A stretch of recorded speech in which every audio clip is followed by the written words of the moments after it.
Good morning students. मैं शिव कुमार आपका online शिक्षण अधिगम में स्वागत करता हूं। आपका विषय है व्यवसाय अध्ययन। व्यवसाय अध्ययन में हमने पिछले वीडियो में उद्योग धंधों का पर्यावरण पर क्या प्रभाव पड़ता है उसके बारे में पढ़ा था। उसी के आगे का आज का हमारा टॉपिक है सरकार द्वारा पर्यावरण संरक्षण हेतु उठाए गए कदम।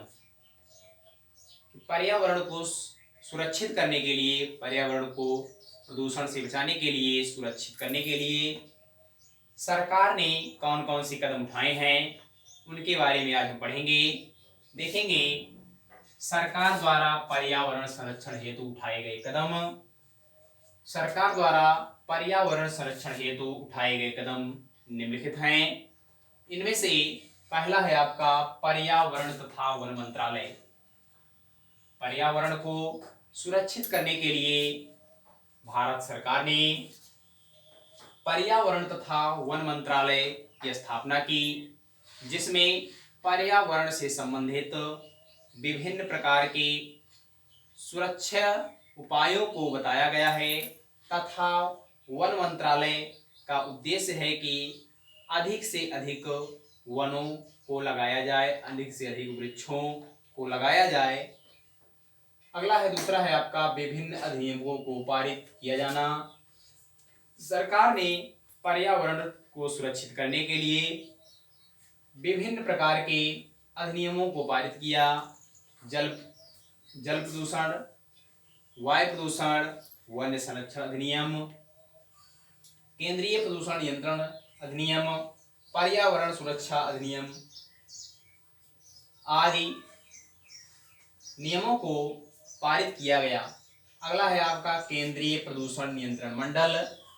केंद्रीय प्रदूषण नियंत्रण मंडल की स्थापना सितंबर 1974 ईस्वी में की गई। इसका प्रमुख उद्देश्य क्या था कि जो प्रदूषण हो रहा है उसका नियंत्रण किस प्रकार से किया जाए। प्रत्येक मंडल जो केंद्र बनाया गया, उस केंद्र के द्वारा प्रत्येक मंडल में पर्यावरण प्रदूषण को रोकने का अभूत प्रयास किया जा रहा है। अगला है संविधान में संशोधन। पर्यावरण को प्रदूषण से बचाने के लिए संविधान में अनेक प्रकार के संशोधन किए गए, जिससे पर्यावरण को प्रदूषण से बचाया जा सके। अगला है गंगा कार्य योजना।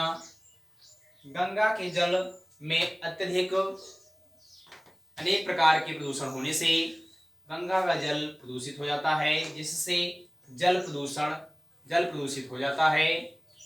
उसके जल को स्वच्छ करने के लिए गंगा कार्य योजना अपनाया गया। अगला है जल गुणवत्ता केंद्र। जल को प्रदूषित होने के लिए जल की गुणवत्ता की जांच करने के लिए जल गुणवत्ता केंद्र बनाया गया, जिससे जल की गुणवत्ता की जांच की जाती है। अगला है वायु गुणवत्ता केंद्र।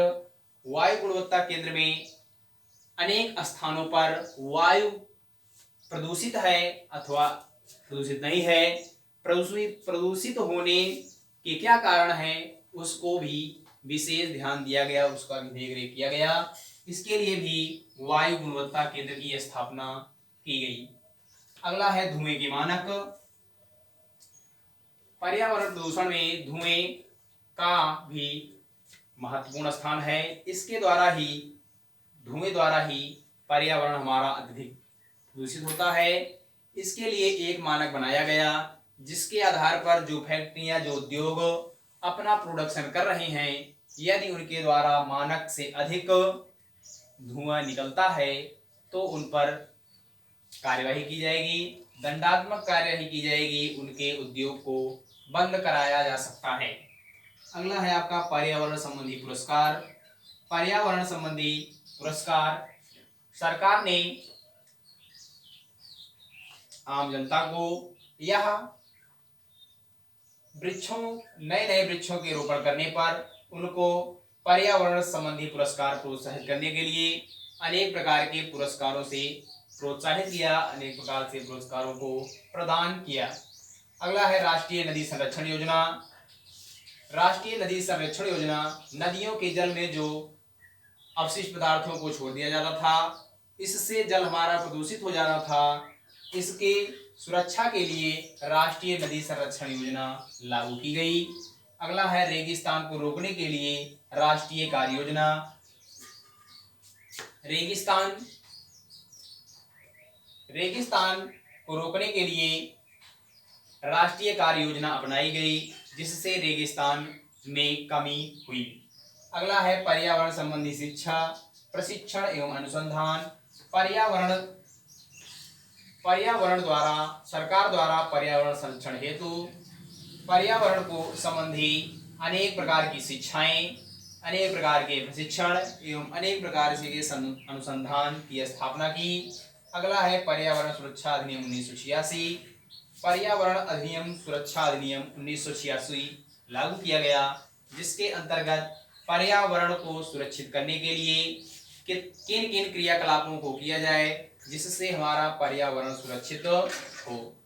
आज के वीडियो में हमने सरकार द्वारा पर्यावरण संरक्षण हेतु उठाए गए कदम के बारे में पढ़ा। आज के वीडियो में बस इतना ही। इसके आगे का टॉपिक लेकर नेक्स्ट वीडियो में मिलेंगे। धन्यवाद।